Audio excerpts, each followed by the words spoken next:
Ooh wee. Come on, man, CharlieGains. Glory, hallelujah. Hey, we're here. Yeah, man. Yo, good to have you. It's a beautiful day to be alive. Man, y'all are in for a treat. This man has done everything. He has gone super duper viral on SportsCenter. And that video literally got like 50 million views, right? I don't know, but you know when they say viral, ain't no cold.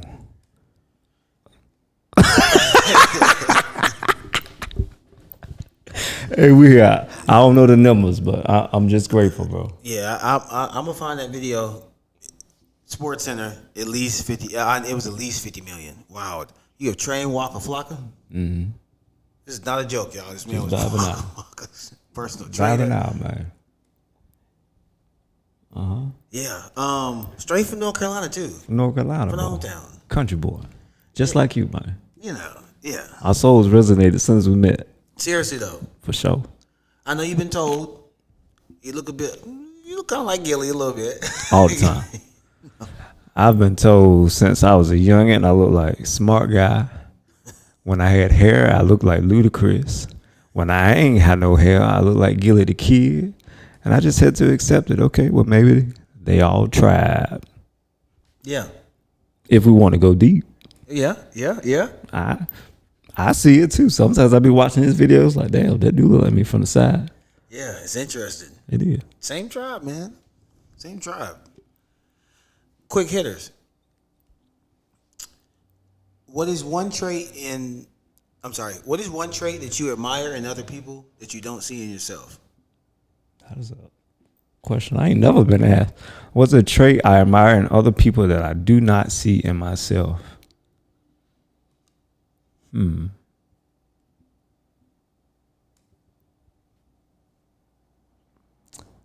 know, I'd have to say, I notice how people have, I'm going to use the word clinging.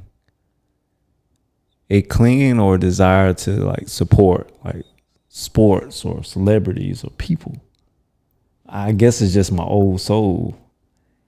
Even when I wanted to indulge in those things, it's like I could never be in the number. I feel you. That's a church saying, in the number. In the number. I do admire that, to be able to find something that you enjoy that much that you're able to support it as if like you're a part of the team, or like you really could call the people that like you really support and love, like they actually know their life, how they move. And that's something I always wonder, like, why isn't that in my archetype? Wow. That's a good question. I ain't never thought about that like that, bro. Nice. Folks at home too. He done spanked me early. What's something you admire in other people that you ain't got in yourself? Well, how would you answer that question for yourself? I've had the time to think about this. I think organization. I think I'm a very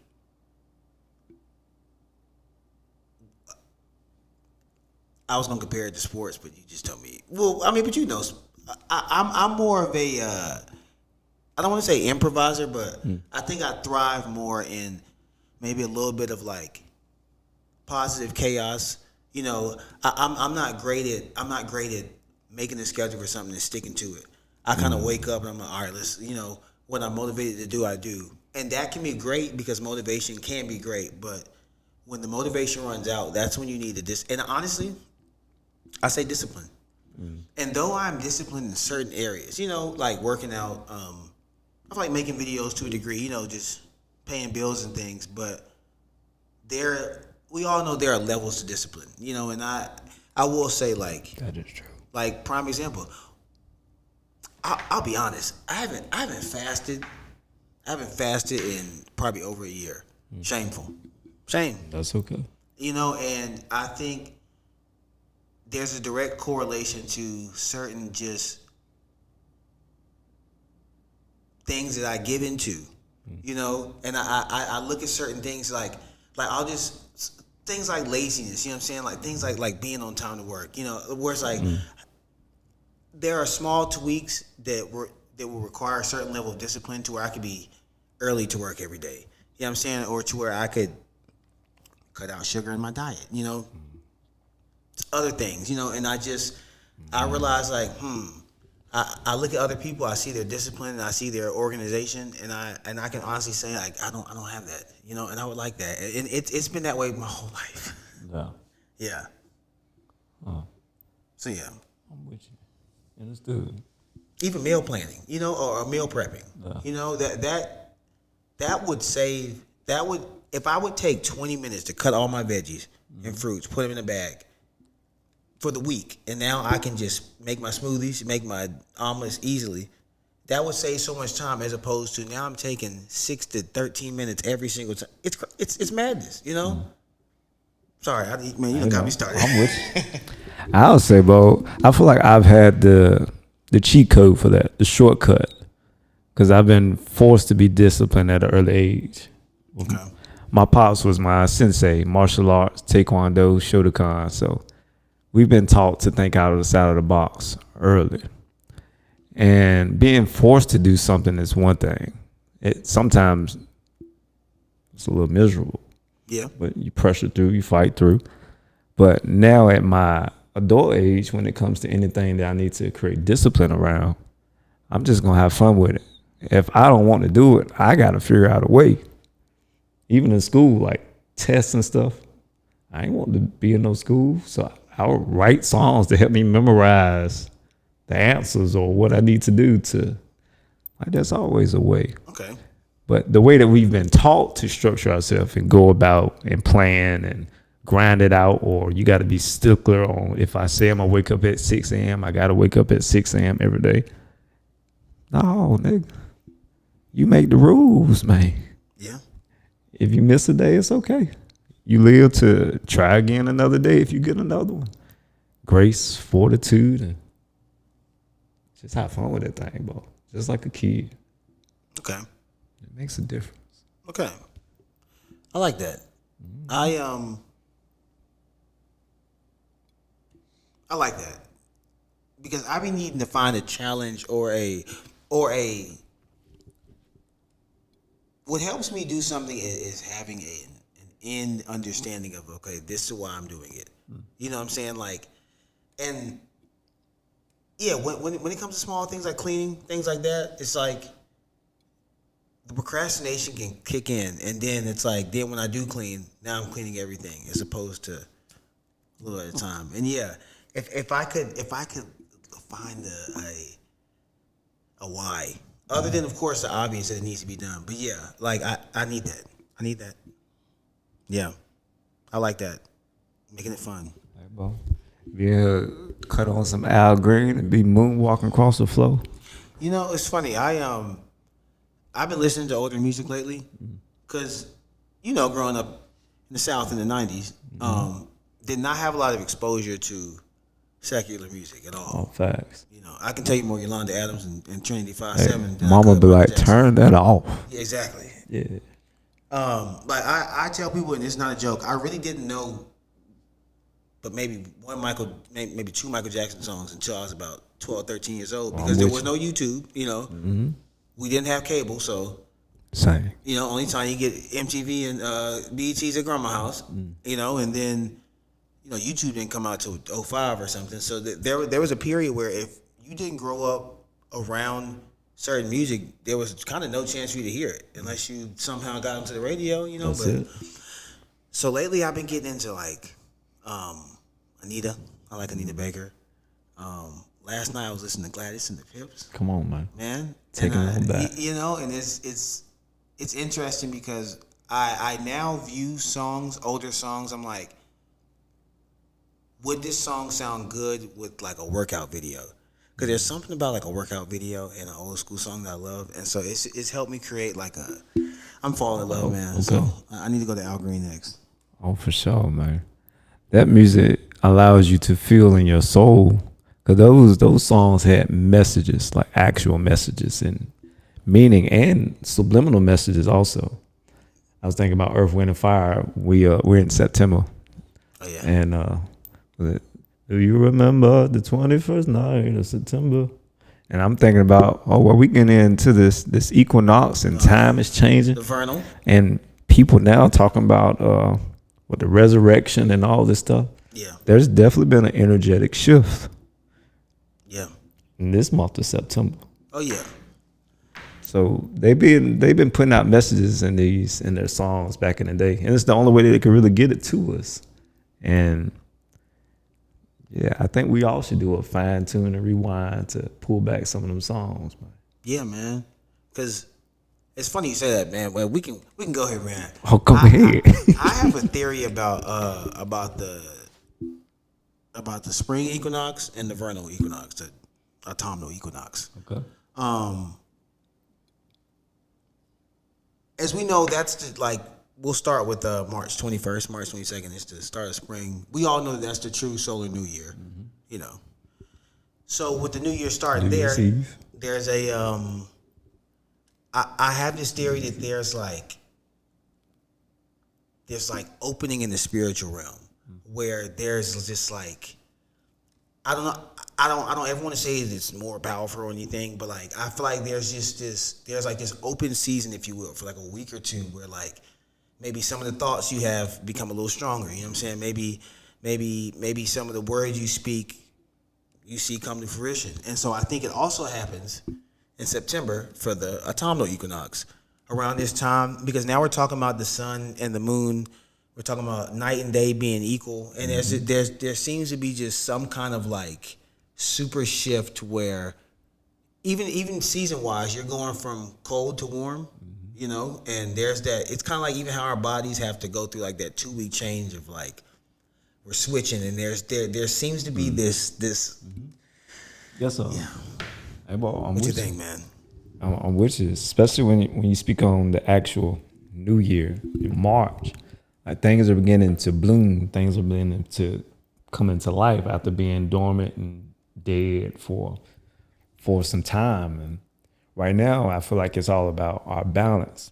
So we've endured spring, we've endured summer, and now we're going to be leading into what they call the winter month, where things go back into dormancy, back into stillness. So right now, it's everything that we've experienced from January to now, what has supported us, what has carried us, what do we need to release, what do we need to let go before we go into hibernation, so that we can begin to be lighter as we go into this heavy season. Okay. Oh yeah, bro. Okay. Okay. Oh, you woke up and decided to preach. Hey, well, we here, big dog. Okay. We here. So when you say going into this heavier season, what do you mean by that? You know,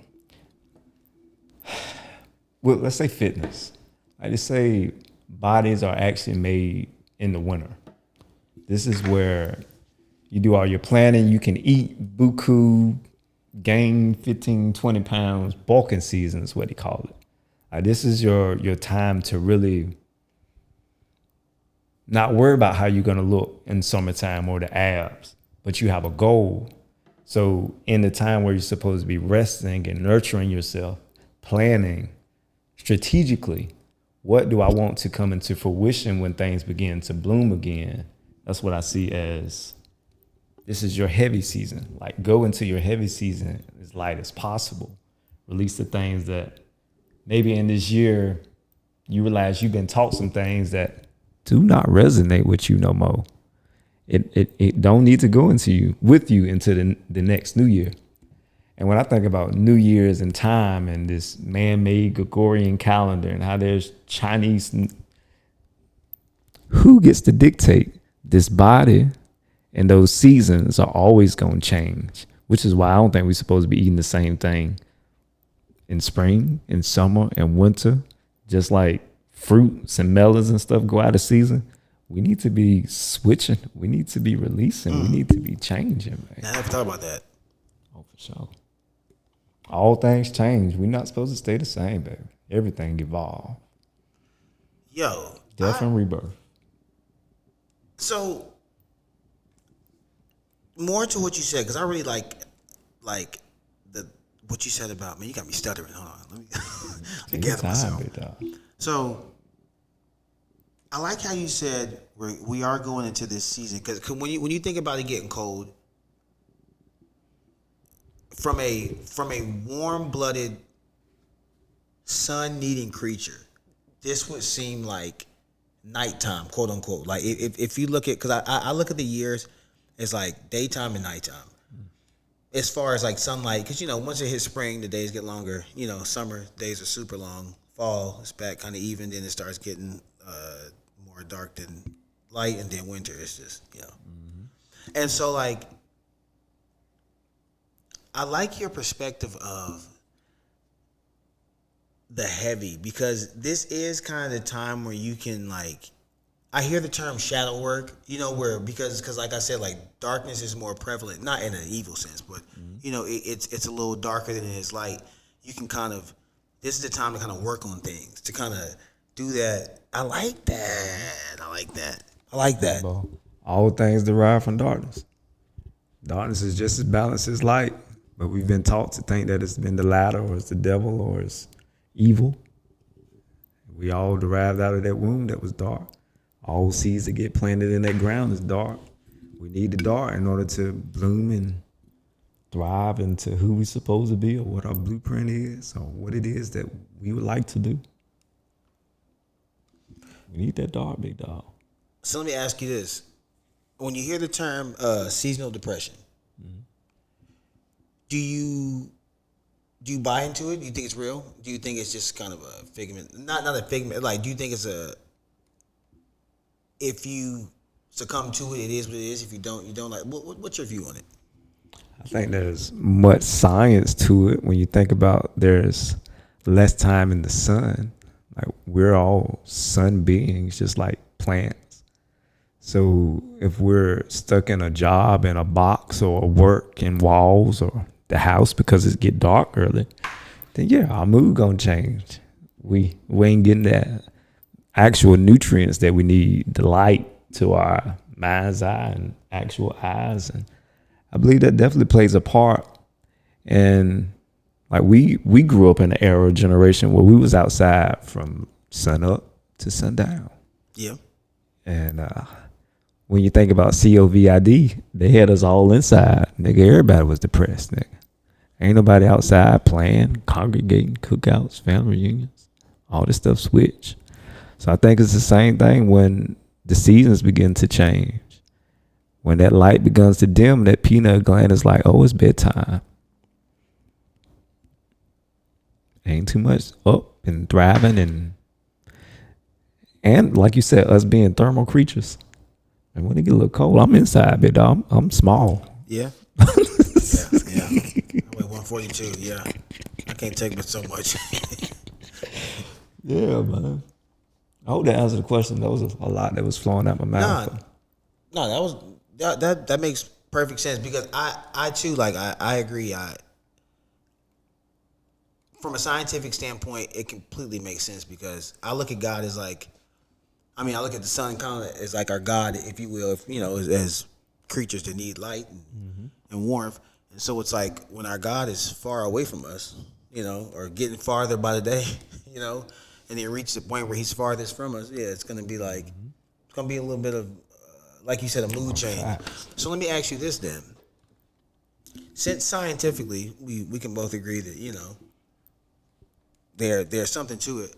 What are your ways, and what advice would you have to combat it? Or matter of fact, let me not even say combat it, to embrace it and thrive through it.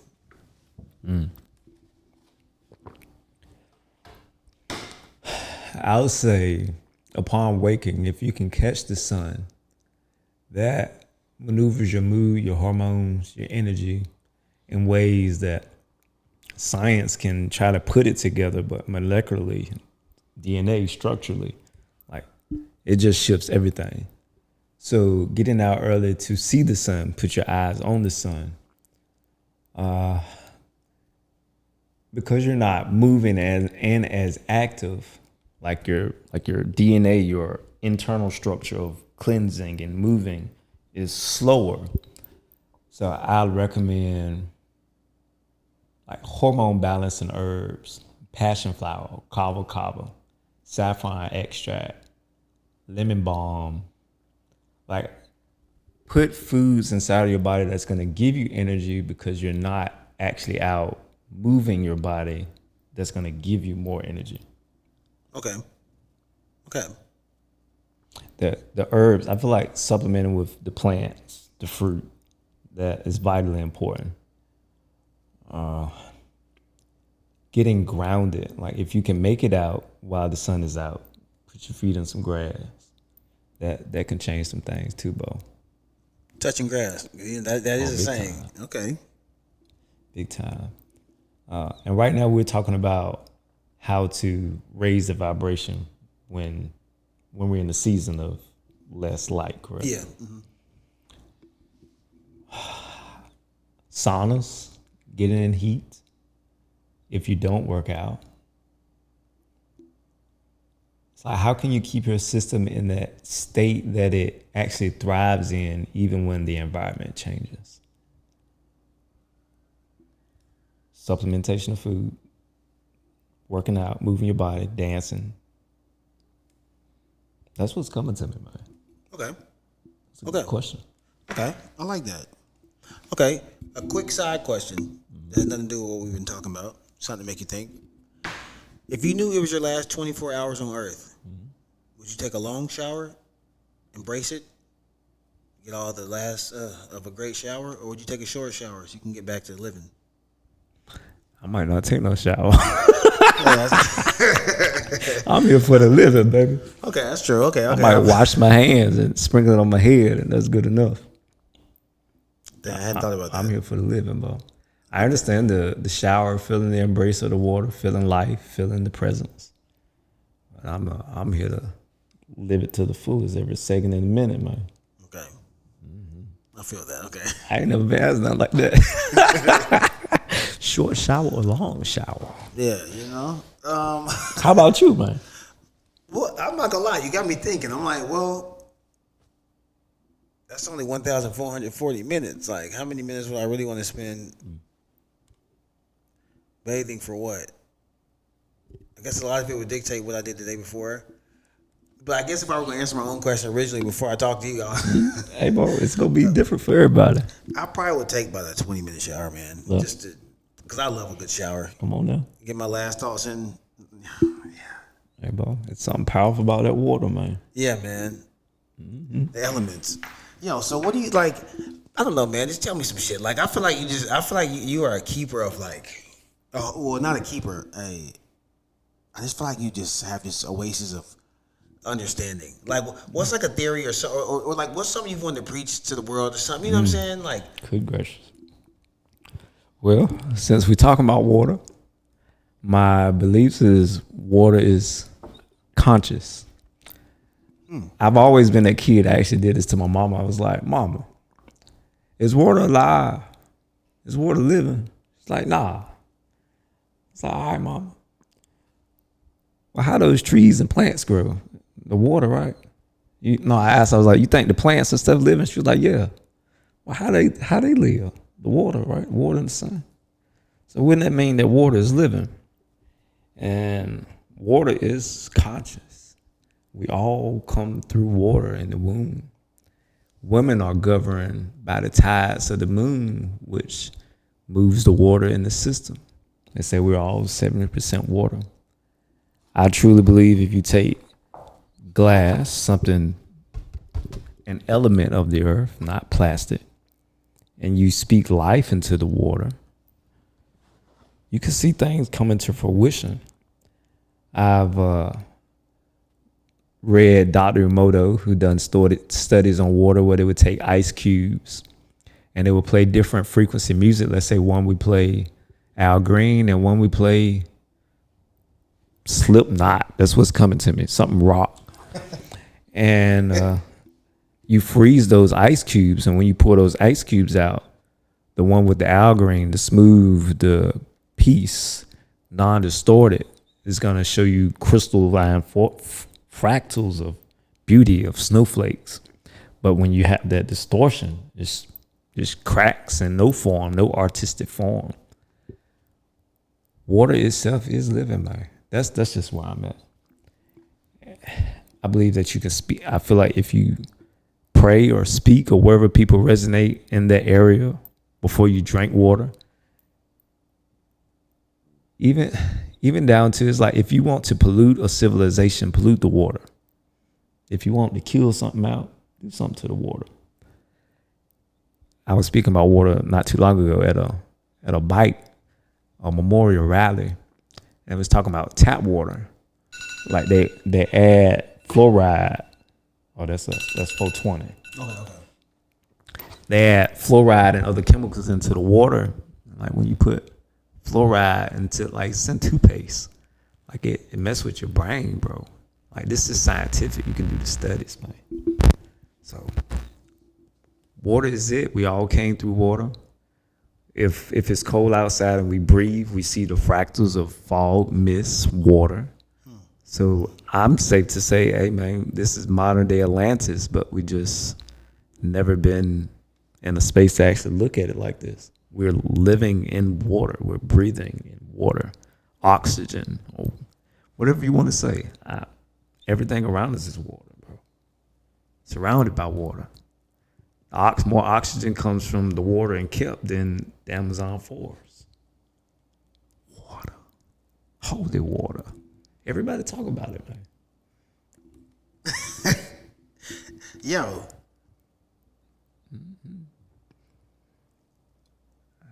Water and blood. So what do you think about fire? I'm going to go through all the elements. What do you think about fire? Well, I'll start off by saying salute to the tribe, man. As indigenous, as an Indian, I believe that every element is spirit. Whether it's plant, smoke, fire. Fire itself can warm us. It can burn us. Fire can...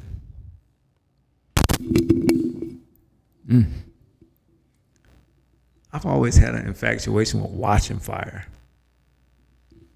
There's just something about it. You see different colors. You spray different solvents in there and it changes, it adapts.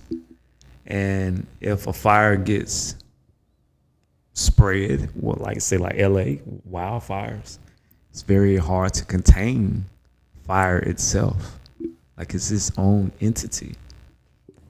And I wish people, well, of course we haven't been taught, but the moment,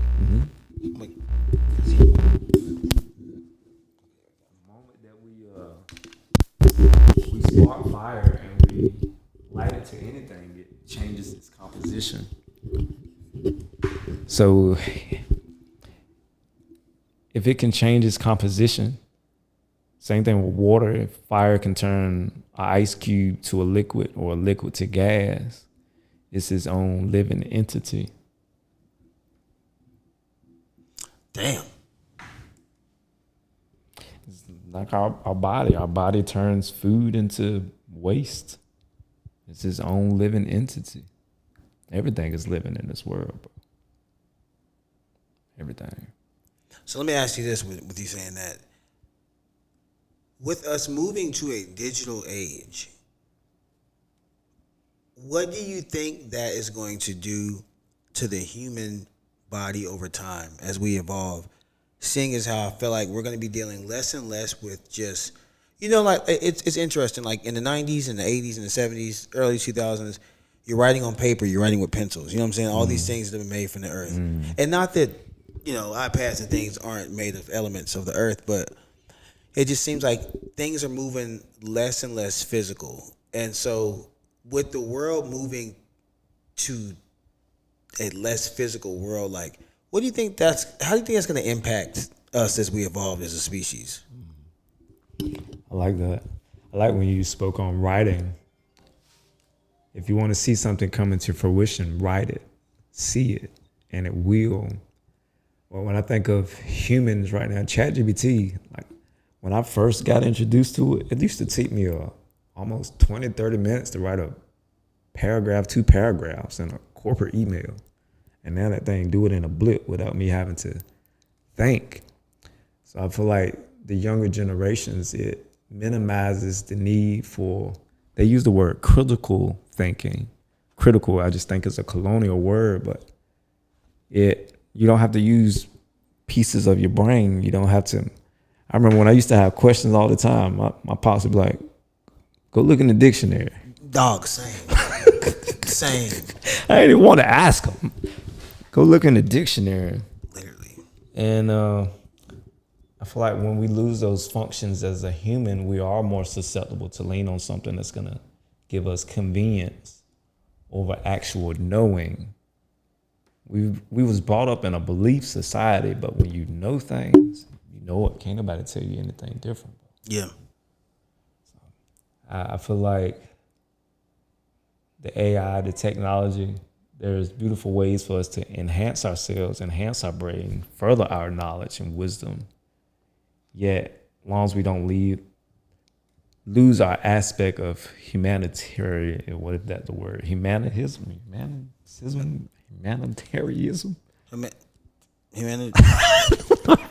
Being human, our nature. Yeah. The thought of when's the last time has someone sharpened a pencil with a pencil sharpener or an eraser, or they're just aspects of life that I feel like people won't get to experience, and I think like shaped me for sure. Yeah.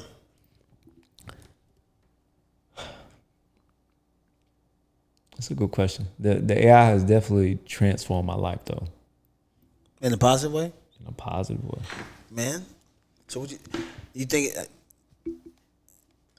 it's a good thing or a bad thing? Or do you think it's just a thing? You think it's the inevitable? Because I think it's the inevitable. No, it's inevitable. It's what was written in the Bible. If we want to go to those type of texts, like they call it the end of days, man will become weaker. When you think about when we was growing up, it was all about strength. Yeah. We will only become weaker because we have more knowledge. Man will become more wise, yet more weaker. It's like who's out here actually trying to protect their life to make sure that they're safe physically.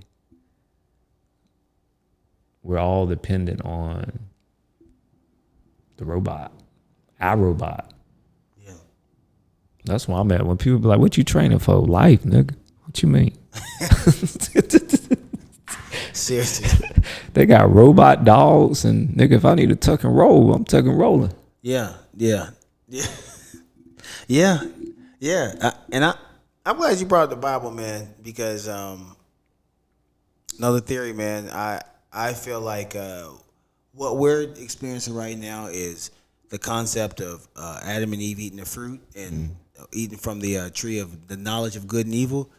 Because if you think about the internet, if you think about what we just watched, with people, what we just saw a man get assassinated, on all of our phones, when you just think about the overexposure to everything good and everything evil, I just feel like we have now become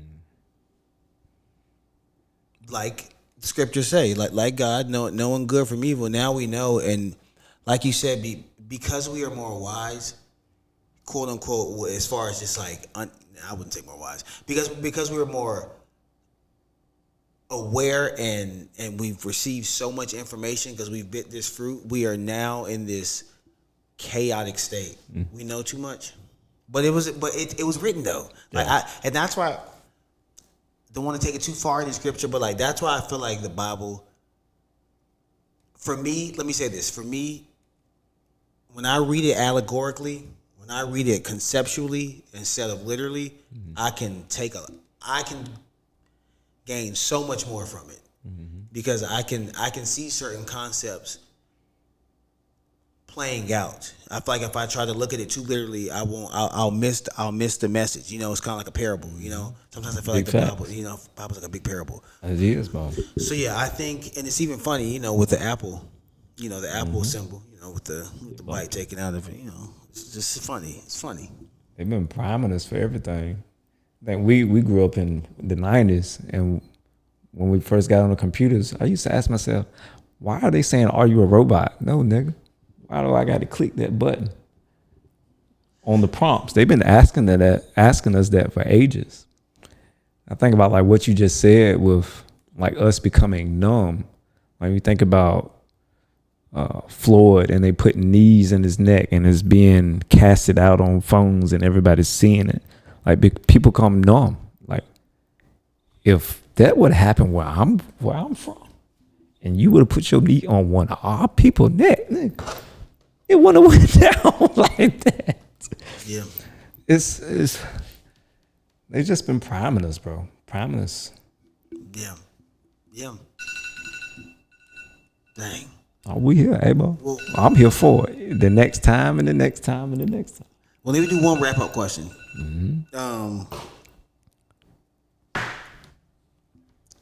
If you had to give advice to anyone watching this, just to make it through, I feel like you're a very positive person and you got some good advice. What would it be? Choose joy from the moment that you wake up. From the moment that your eyes open, you have the opportunity to speak life over yourself, pray, meditate, find stillness in your day. Like intentional 10 minutes is all you need to say, today I'm going to have the most amazing day of my life. Or I will not allow any other person outside of myself to make me feel anything that I would not like to. Nobody has to open the door for me. Nobody has to say I love me because I can provide that to myself. So choose joy. Joy and praise. I feel like if you can praise through chaos, if you can, let's say something has happened in your life that has made you have to feel emotionally, vibrationally on a frequency level. Like if you can play your favorite song and just dance through that, you're going to forget in some moment. And I feel like in those moments, you're able to co-create with spirit, God, whatever resonates with you. So choose joy, praise through it, and know when to release. The serenity prayer, release the things that you cannot control. There's some things that we can have a handle on, some things that we can't. Praise, have joy, and allow flow. Allow God, spirit, to allow it to be the way that it's supposed to be. Everything that happens to us is just an opportunity for us to look at it from observer view and be like, okay, it won't last always. Just like the hymns, and I feel like all church songs, hymns for the most part, speak about pain and transgression and transmutation. It won't last always. You will heal, you will go through, you will pass through. Just know that. Know. Know. My daddy used to do that. He used to do that to me. Just know, bro, everything gonna be all right. It always have been. That's how we sitting here right now. No matter what we seen, no matter what we went through. So what's that? Praise, choose joy, flow. That's what's coming to me. Okay, I like that. Electric slide as soon as you get out of bed. Choose to. If you don't, life gonna choose for you. That's big facts. That's true. That is true. Choose joy. Yo, our life will choose your state of being for you. You might not like it. Probably won't if you leave it up to life. Yo. We have to learn. We have to go through it, bro. That's real. My advice, I don't even have advice. I have a quote. This is my new favorite quote. Come on, big dog. In life. Shout out to the great Michael Beasley. They're not scared to be good. They're scared to be great. Because we're going to ask them to do it again and again and again. This is great, man. I like that. Yeah. Yo, this is great, man. Run this thing over and over and over. That was beautiful. I'm grateful to be in the number, bro.